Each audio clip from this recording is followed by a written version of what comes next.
Okay, cell biology, clear, okay. ऐसी unit है जिससे 2 क्वेश्चन तो श्योर आते ही हैं, ठीक है। अब सबसे पहले थोड़ा बेसिक देखें, इधर ध्यान दो। मैंने कहा स्टडी, ठीक है, मैंने कहा स्ट्रक्चरल स्टडी ऑफ सेल, उसको बोलते हैं साइटोलॉजी, क्लियर। मैंने कहा आपको स्ट्रक्चरल एंड फंक्शनल, ठीक है, स्टडी ऑफ सेल, उसको क्या बोलते हैं, सेल बायोलॉजी। इसलिए अपने साइटोलॉजी लिखा कि सेल बायोलॉजी लिखा, बोलो सेल बायोलॉजी, क्योंकि इसमें हम हर एक की स्ट्रक्चर पढ़ेंगे तो उसका फंक्शन भी जानेंगे, क्लियर। अगर आपसे कोई पूछे साइटोलॉजी और सेल बायोलॉजी में बेसिक डिफरेंस क्या होता है, तो structural study of cell is cytology and structural and functional study of cell is cell biology, okay. फिर मैंने कहा लॉजी मतलब ब्रांच तो यही है, तो यहां पर लिखूं मैं, बोलो फादर ऑफ साइटोलॉजी। पहले थोड़ा बेसिक देख रहे हैं, बोलो कौन है, रॉबर्ट हुक, क्लियर। कौन है, बोलो रॉबर्ट हुक, क्लियर।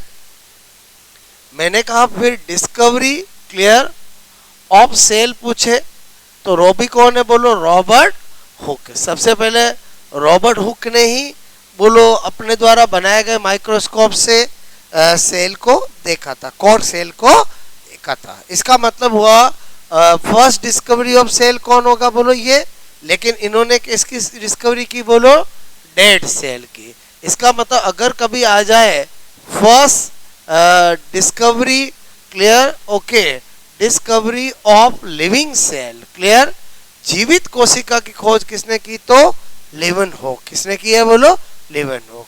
नाम सुना, बोलो एंटनी वॉन लीवनहोक, क्लियर, ये भी एंटनी वॉन लीवनहोक, क्लियर, बोलो इन्होंने की थी, ठीक है। तो एक तो ये बातें आपको पता होनी चाहिए, ओके। उसके बाद मैंने आपसे कहा कि सेल बायोलॉजी के अंदर सबसे पहले हमें पता होना चाहिए सेल, बोलो थ्योरी। क्या पता होना चाहिए, सेल थ्योरी, ओके, बोलो सेल थ्योरी। तो सेल थ्योरी किसने दी है, कोशिका सिद्धांत, स्लाइडन और स्वान ने, ठीक है। तो मैंने कहा ये क्या है, बोलो कोशिका सिद्धांत, ठीक है। तो यहां पर मैंने कहा इसका बोलो गिवन बाय, ठीक है। गिवन बाय मतलब इसके प्रतिपादक कोई भी पूछे तो बच्चे को पता है कौन है, बोलो एक स्लाइडन और एक है स्वान, क्लियर। इसमें एक बॉटनिस्ट है और एक जूलॉजिस्ट है, क्लियर। बोलो ये कौन है, बोलो जूलो, आपसे मैं कह रहा हूँ जूलॉजिस्ट, ठीक है। और ये कौन है, बोलो बॉटनिस्ट। बात समझ में आए, बोलो ओके। उसके बाद सेल थ्योरी में क्या बातें कही गई है, इन्होंने कहा कि हमारे शरीर की सबसे छोटी संरचनात्मक इकाई क्या होती है, सेल होती है, ठीक है। बोलो आपसे मैं कह रहा हूँ शरीर की, बोलो शरीर यानी बॉडी, क्लियर, की सबसे छोटी, ठीक है, सबसे छोटी संरचनात्मक, क्लियर, क्रियात्मक इकाई, ठीक है, इकाई, बोलो यूनिट, बोलो सेल होती है, ठीक है। फिर इन्होंने कहा कि सभी जीवों में सेल का संगठन, ऑर्गेनाइजेशन, क्लियर, ओके, बोलो समान होता है, बोलो संगठन, ओके, समान मतलब बेसिक चीजें सब में सेम होती है, क्लियर, बोलो इक्वल होता है, ठीक है। बात समझ में आए, बोलो।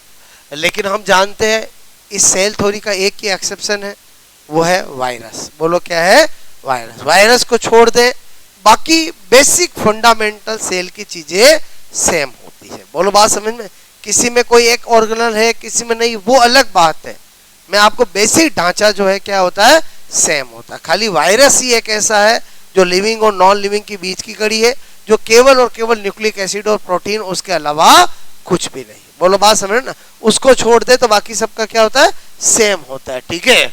उसके बाद यहाँ पर आपसे मैं कह रहा हूँ एक्सेप्शन, बोलो आप, चलो ये सभी जीवों में सेल का रासायनिक संगठन ऑर्गेनाइजेशन बोलो क्या होता है, संगठन समान होता है, ठीक है। बोलो सेल, ठीक है, में मैंने कहा सेल, ठीक है, हमारी हमारी आनुवांशिक इकाई, ठीक है, आनुवांशिक इकाई भी होती है।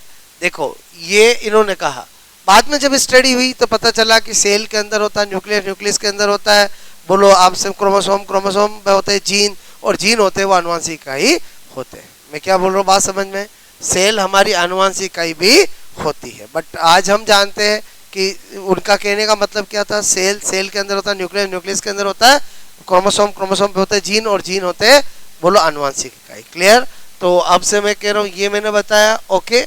उसके बाद यहाँ पर आपको पता होना चाहिए क्या, बोलो बोलो कोशिका सिद्धांत का अपवाद। यही क्वेश्चन देखो आपको कोई नहीं पूछेगा कोशिका सिद्धांत में क्या बताएगा, कॉम्पिटिटिव एग्जाम में आता है सेल थ्योरी का एक्सेप्शन क्या है, बोलो ये पूछा जाता है कोशिका सिद्धांत, ठीक है, का अपवाद। ओके, तो मैंने कहा यहाँ पर अगर आपको एक्सेप्शन ऑफ सेल थ्योरी पूछा जाए तो वो कौन होता है, बोलो वायरस, ठीक है, बोलो कौन होता है, वायरस।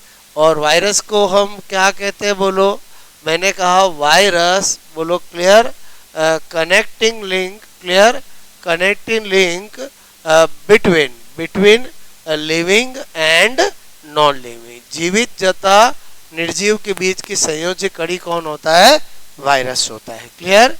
फिर मैंने कहा वायरस, वायरस केवल केवल क्या बोला मैंने, बोलो न्यूक्लिक एसिड, क्लियर, और न्यूक्लिक एसिड में भी क्या, या तो डीएनए या आरएनए, बाकी सभी सेल के अंदर क्या होता है, सभी ऑर्गेनिज्म में डीएनए भी होता है और आरएनए भी होता है। क्लियर?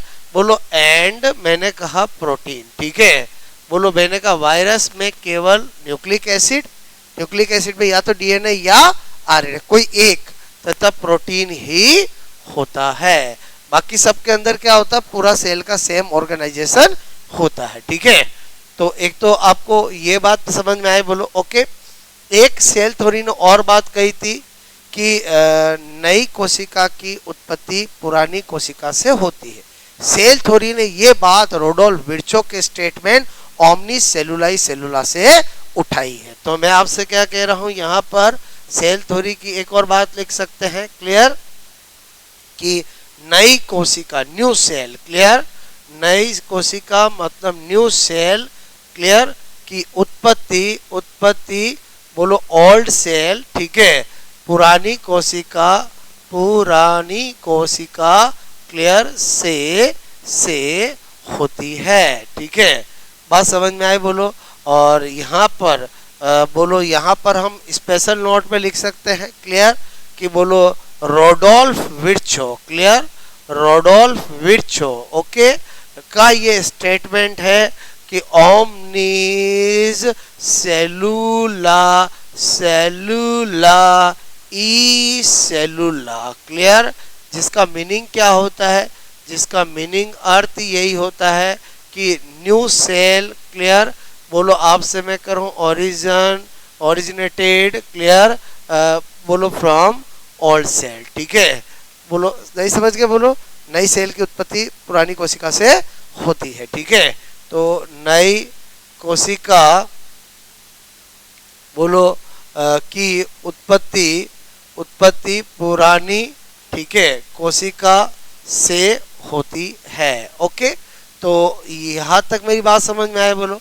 ये तो मैंने बिल्कुल बेसिक आपको बताया है, पहले नोट करोगे।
ओके,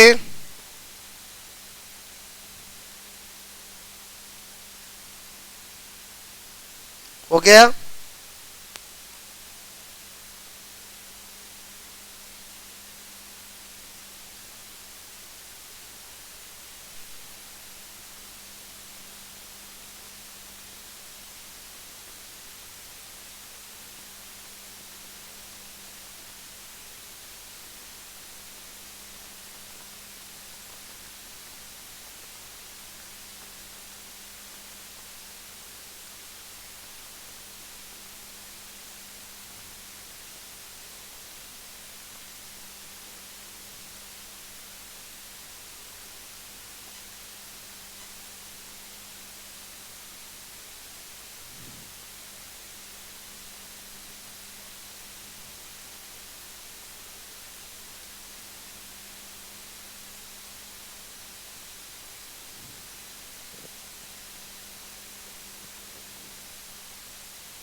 हो गया।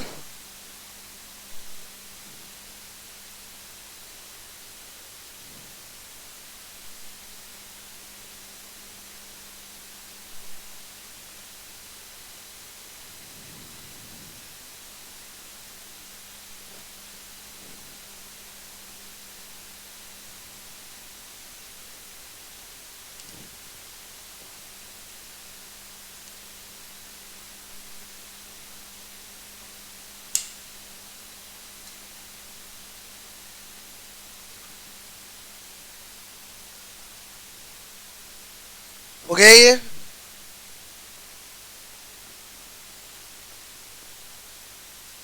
बैक करो।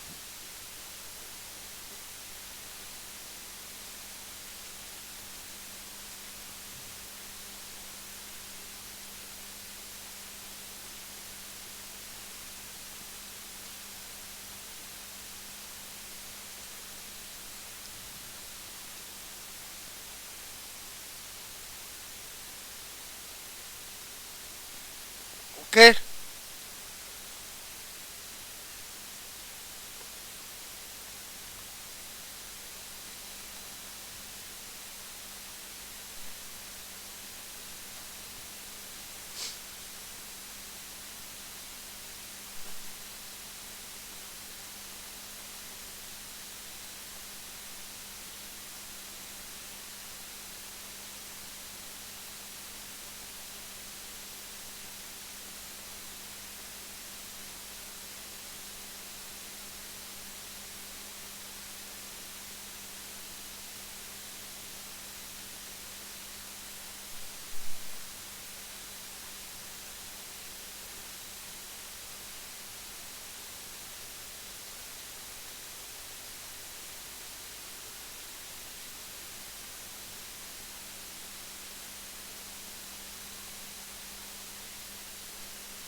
ठीक है,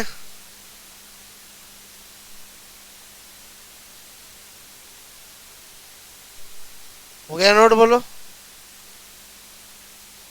ये तो बेसिक देखा था।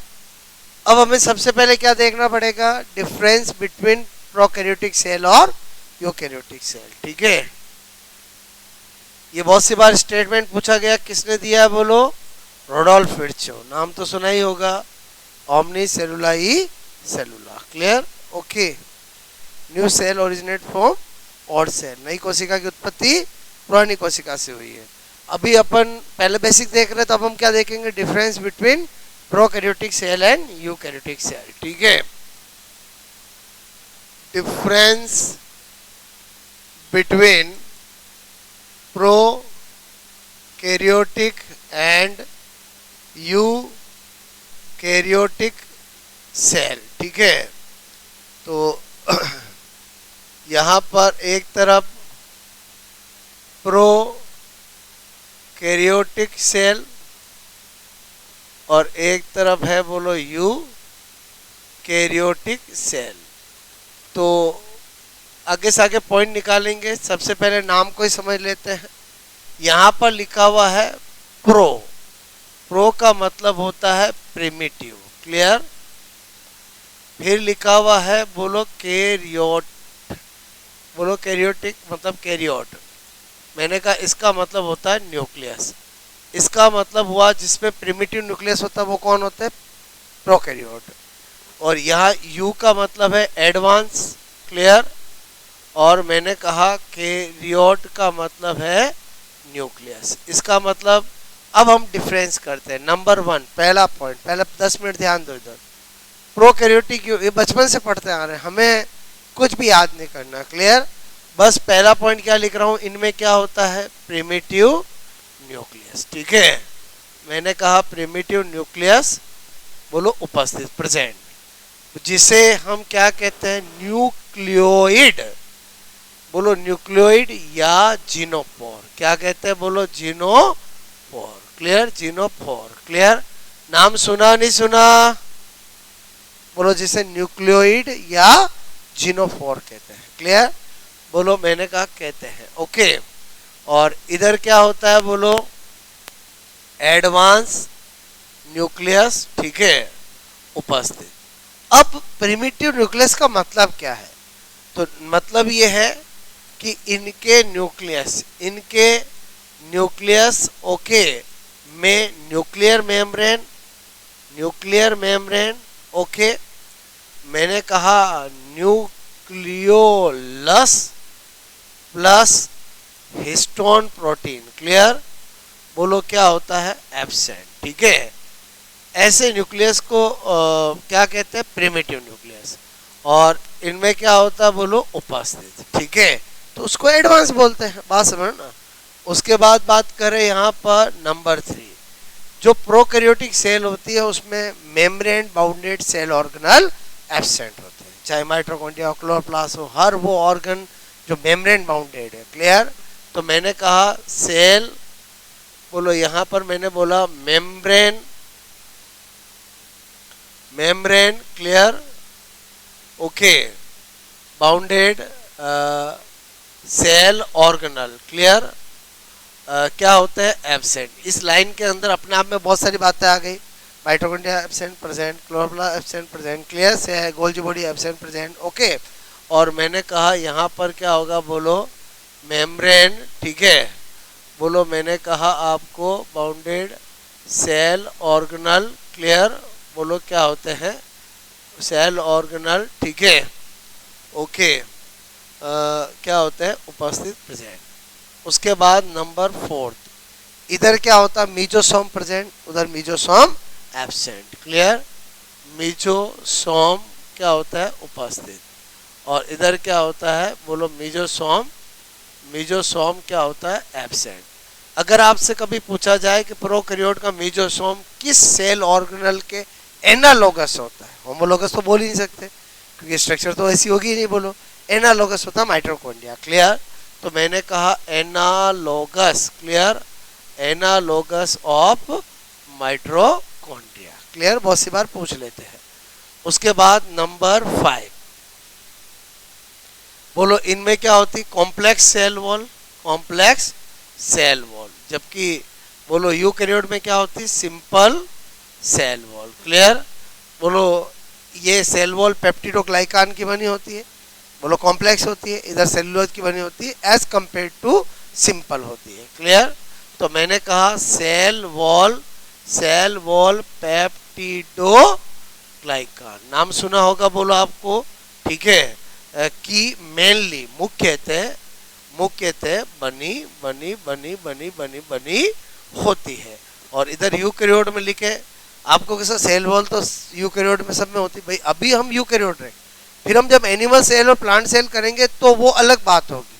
अभी हम ब्रॉडली देख रहे हैं, ब्रॉडली मतलब हम एनिमल और plant both are eukaryote. Clear? तो ब्रॉडली देख रहे हैं। यहाँ पर मैंने क्या बोला, सेल वॉल ओके मेनली मुख्यतः किसकी बनी होती है, बोलो मैंने कहा आपको मेनली सेल्यूलोज, क्लियर, ओके, की बनी होती है। जब एज ए सेल वॉल पढ़ेंगे तो हम सारा जानेंगे कि हेमीसेलुलोज, पैक्टिन, क्लियर, ओके, सब बताऊंगा वहां पर, बात समझ ना। तो पॉइंट नंबर 6 भी समझ में आया बोलो आपको, ठीक है। अच्छा, और डिफरेंस देखें, क्लियर, नंबर 7 मैंने कहा आपको नंबर 7, इधर क्या बोलूंगा, नंबर 7 मैंने कहा ओनली 70S राइबोसोम, ठीक है, उपस्थित। और इधर क्या लिखूंगा, 70S and 80S both ribosome present, नहीं कि इधर 70 बोल दो और इधर 80 बोल दो, क्योंकि माइटोकॉन्ड्रिया और क्लोरोप्लास्ट के अंदर 70S होता है और सेल के साइटोप्लाज्म में 80S होता है। तो इसका मतलब यूकैरियोटिक सेल में क्या होगा, बोलो 70S एंड 80S बोथ, आपसे मैं कह रहा हूँ टाइप क्लियर ऑफ राइबोसोम, ठीक है। बोलो बोथ टाइप ऑफ राइबोसोम क्या होते हैं, प्रेजेंट यानी उपस्थित। ये भी बात समझ में आए, बोलो क्लियर। अच्छा, इधर माइक्रोबॉडीज क्या होती है, एब्सेंट, उधर माइक्रोबॉडीज प्रेजेंट। जब एनिमल और प्लांट सेल की बात करेंगे तब हम बोलेंगे कि एनिमल में ओनली पेरोक्सिसोम माइक्रोबॉडीज होती है और प्लांट के अंदर स्पेरोसोम, ग्लाइऑक्सिसोम और पेरोक्सिसोम तीनों माइक्रोबॉडीज होती है। वो एनिमल और प्लांट का डिफरेंस होगा। अभी तो हम क्या बोल रहे हैं, इधर माइक्रोबॉडीज, क्लियर। बोलो क्या लिखूंगा, एब्सेंट, ठीक है। और इधर क्या लिखूंगा, बोलो मैंने कहा माइक्रोबॉडीज, क्लियर। माइक्रोबॉडीज मतलब क्या लिख दूं मैं, बोलो पेरोक्सिसोम, क्लियर। मैंने कहा ग्लाइऑक्सिसोम, नाम तो सुने ही होंगे ना, ऑक्सीसोम, क्लियर, ग्लाइऑक्सिसोम, ठीक है, एंड स्पेरोसोम, क्लियर, स्पेरोसोम उपस्थित। क्लियर, मेरी बात समझ में आए, बोलो ओके। यहाँ पर लिखूंगा, बोलो स्मॉल साइज सेल, क्लियर। इधर एज कंपेयर टू क्या होती है, बोलो लार्ज साइज सेल, मतलब प्रोकैरियोटिक सेल की साइज बहुत छोटी होती है, उसके कंपेरेटिवली ये बड़ी होती है, बाकी सेल की साइज वैसे ही छोटी होती है। क्लियर, तो मैंने कहा लार्ज साइज सेल, क्लियर। बोलो आपसे सेल की साइज क्या होती है, कंपेरेटिवली, ओके। ये मैं फिर यहाँ पर लिख रहा हूँ तुलनात्मक रूप से, कंपेरेटिवली बात कर रहा हूँ, ओके। और प्रोकैरियोट और यूकैरियोट में क्या डिफरेंस हो सकता है, सोचो, और कोई डिफरेंस बोलो कर सकते हैं, बोलो। आपसे मैंने कहा कि प्रोकैरियोट जो है उसके अंदर यहाँ पर मैंने कहा कि ओनली, ठीक है, मैं आपसे कह रहा हूँ आयरन एंड सल्फर, ठीक है, बैक्टीरिया, बोलो बैक्टीरिया मैंने कहा ही फोटोसिंथेसिस करते हैं। बोलो मतलब मैं इधर फोटोसिंथेसिस एब्सेंट बोल सकता था, इधर प्रेजेंट बोल सकता था, और बोलो इसमें एक्सेप्शन बोलता था आयरन और सल्फर बैक्टीरिया, तो अपन ने क्या लिख दिया, ओनली आयरन और सल्फर बैक्टीरिया ही फोटोसिंथेसिस करते हैं। क्लियर, बोलो इधर क्या लिख रहा हूँ, बोलो अब से मैं कह रहा हूँ ये है, बोलो फोटोसिंथेसिस करते हैं। जब हम इसके अंदर एनिमल और प्लांट की बात करेंगे तो हम बोल देंगे कि एनिमल में एब्सेंट और प्लांट में प्रेजेंट। मैंने क्या बोला, समझ में आया, बोलो। अभी ब्रॉडली तो ऐसे ही बोलेंगे क्योंकि यूग्लिना है ही है इसका एग्जाम्पल, जो प्लांट और एनिमल के बीच की लिविंग कर रही है, तो बोलो वो उसमें होता है। बोलो इसका मतलब जब हम प्रोकैरियोट और यूकैरियोट में डिफरेंस करते हैं तब हमें ऐसा करना पड़ेगा, और जब एनिमल प्लांट करेंगे तो उसका अलग होगा। ये मैंने किस में डिफरेंस बताया, मोटा मोटा बोलो इनमें। क्लियर, नोट करोगे? ओके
हो गया।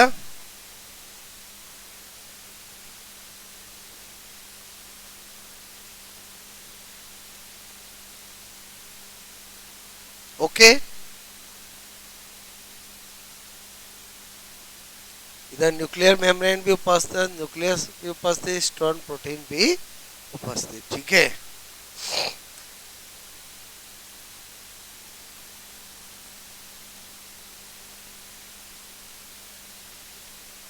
झिल्लीबद्ध कोशिकांग क्या होता है, इधर अनुपस्थित। बोलो, मैंने कहा झिल्लीबद्ध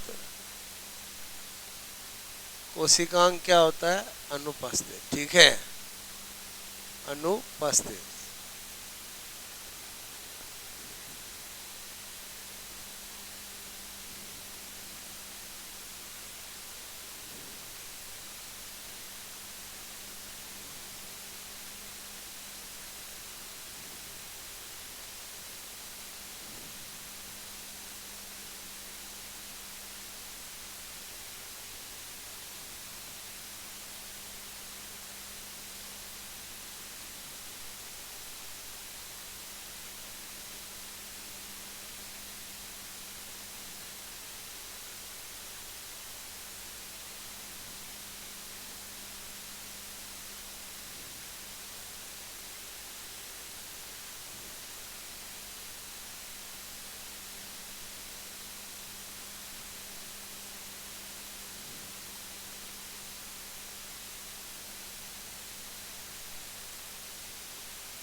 ओके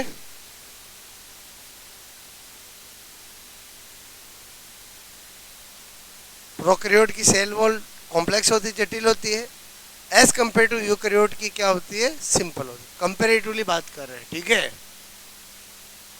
उनकी सेल वॉल का मेन कंपोजिशन पेप्टाइड और ग्लाइकान होता है, इधर मेन कंपोजिशन क्या होता है, बोलो सेल्यूलोज होता है। क्लियर, बाकी cell wall, cell membrane, cell organ सब हम पढ़ेंगे ही पढ़ेंगे। क्लियर,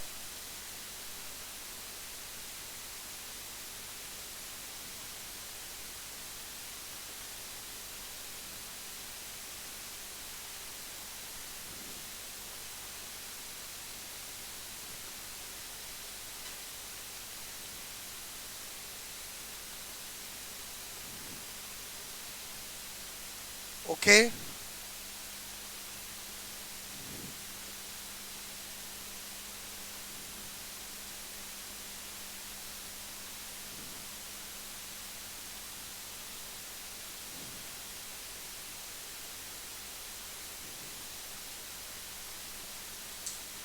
ठीक है।